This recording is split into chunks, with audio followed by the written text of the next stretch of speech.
You must pass special tests if you drive any of the following commercial vehicles: a semi, a truck and trailer, a set of doubles, or triples.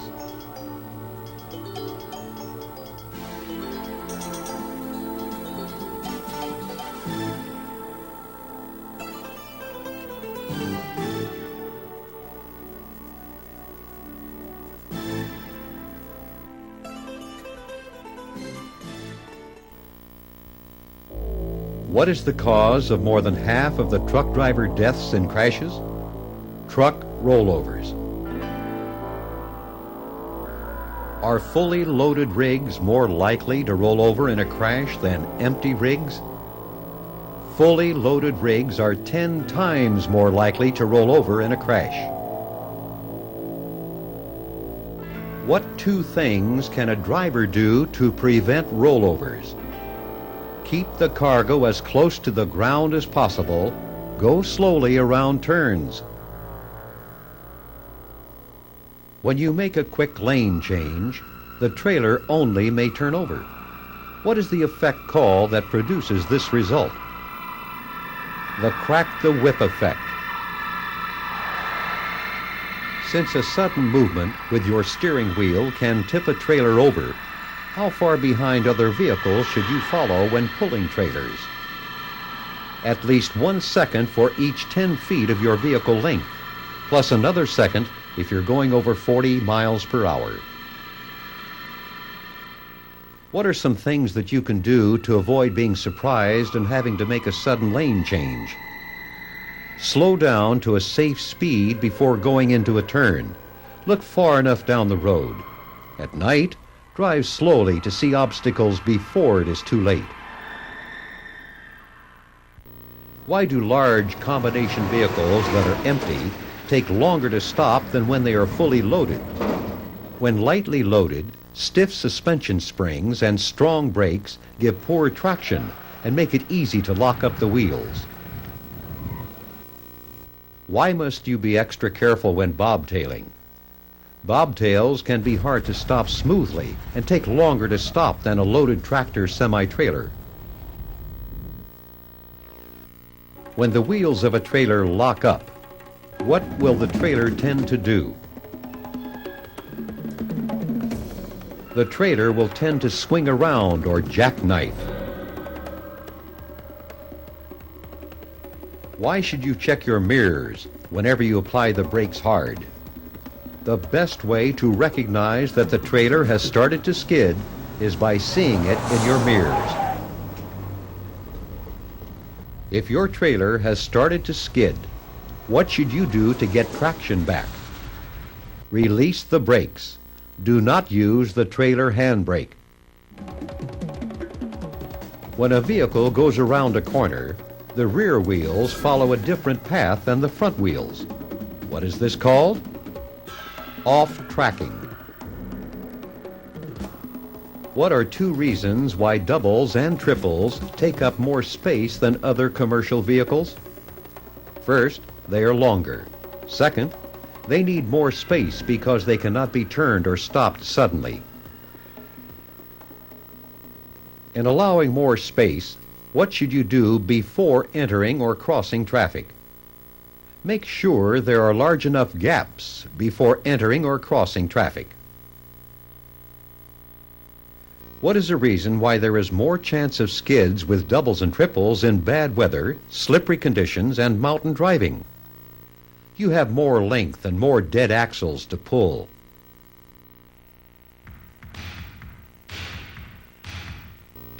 To park a combination vehicle, should you ever use the trailer hand valve, sometimes called the trolley valve or Johnson bar? The trailer hand valve should never be used for parking. In normal driving, should you ever use the trailer hand valve before the brake pedal to prevent trailer skids? This should not be done. What keeps air in the tractor or truck if the trailer breaks away or develops a bad leak? The tractor protection valve should enable the tractor brakes to keep working. If the tractor protection valve closes, letting air out of the trailer emergency line, which brakes should come on? This causes the trailer emergency brakes to come on. What happens when you push in the trailer air supply control, the red 8-sided knob, and when you pull it out? Push it in to supply the trailer with air and pull it out to shut the air off and put on the trailer emergency brakes. On older vehicles, there may be a lever rather than a knob for the tractor protection valve. What are the normal and emergency positions? The normal position is used for pulling a trailer, and the emergency position is used to shut air off and put on the emergency brakes. Which valves on the service line on the trailer connect the trailer air tanks to the trailer air brakes? Relay valves. What are the two purposes of the emergency air line? First, it supplies air to the trailer air tanks, and second, the emergency line controls the emergency brakes. What happens to the trailer emergency brakes if there is a loss of pressure in the emergency line? The emergency trailer brakes will come on. When the emergency line loses pressure, what happens to the tractor protection valve? The valve will close. The air supply knob will pop out. If the air lines on a truck are color-coded, which lines are red and which lines are blue? The emergency lines are red and the service line is blue. To connect the glad hands, the two seals are pressed together with the couplers at what kind of angle to each other? A 90-degree angle. Why should you lock the glad hands, dummy couplers, to each other when you are not towing any trailers? To keep dirt and water out of the lines. If the spring brakes do not release when you push the trailer air supply control, what should you do? Check the airline connections. Do trailers made before 1975 have spring brakes? Many do not. Before driving away, how can you always test the trailer brakes? With the hand valve or by pulling the tractor protection valve and pulling against the brakes gently in a low gear. How are the air tanks on trailers and converter dollies filled? By the emergency supply line from the tractor.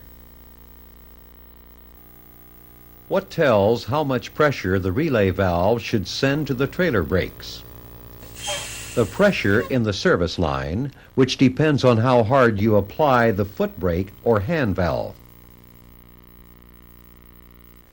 In what position should the shutoff valves be when you check them? You check that they are in the open position except the ones in the back of the last trailer, which must be closed. What should you use to be safe when you park trailers that don't have spring brakes? Use wheel chocks. If the service line comes apart while you are driving, you may not notice anything until you try to put the brakes on, when the air loss from the leak will quickly lower the air tank pressure.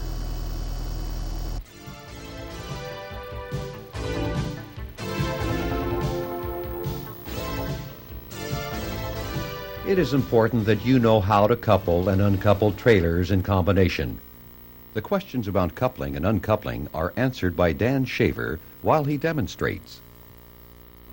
Why must the fifth wheel plate have enough grease? To prevent any steering problems. Before backing up, how should you position the tractor in relation to the trailer? You should try to position it directly in front of the trailer. Before you back under a semi-trailer in coupling your tractor, at what height should the trailer be? The trailer should be just below the middle of the fifth wheel. You have connected the air lines but have not yet backed under the trailer. What should you do? The next thing you should do is supply air to the trailer braking system. Then, before you back under the trailer, you should be sure that the Trailer brakes are locked. when a tractor and trailer are coupled, how much space should there be between the upper and lower fifth wheel? There should not be any space.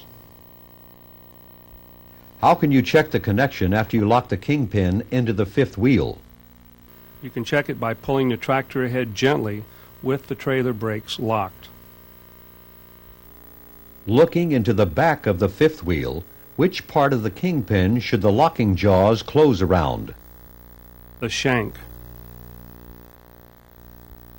For the coupling to be complete, where must the safety catch for the fifth wheel locking lever be? It must be over the locking lever. After coupling a tractor with a trailer, and before driving away, where should the landing gear be? It should be fully raised with the crank handle secured in its bracket.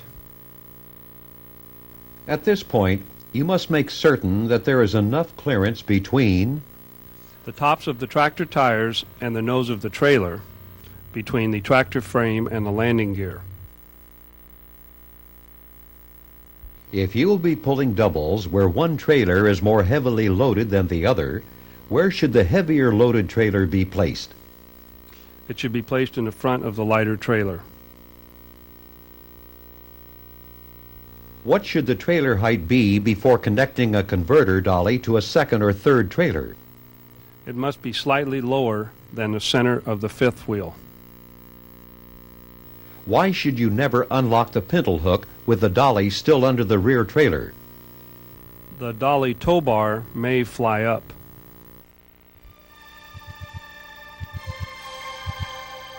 Combination vehicles require you to inspect some extra items during a walk-around inspection. Some examples. With the tractor secured, how should you check that air flows to all trailers? Wait for air pressure to reach normal. Push in the red trailer air supply knob.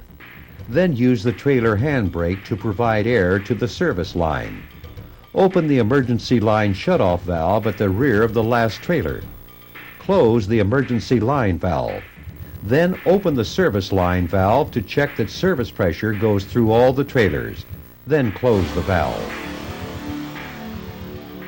How do you test the tractor protection valve? Build up the normal air pressure and push the air supply knob in. Shut the engine off. Step on and off the brake pedal several times until the tractor protection valve pops out. How do you test the trailer emergency brakes? Charge the trailer air brake system. Check that the trailer rolls freely. Stop and pull out the trailer air supply control. Pull gently on the trailer with the tractor. How do you test the trailer service brakes? Check for normal air pressure. Release the parking brakes. Move the vehicle forward slowly. Apply the trailer brakes with the hand control.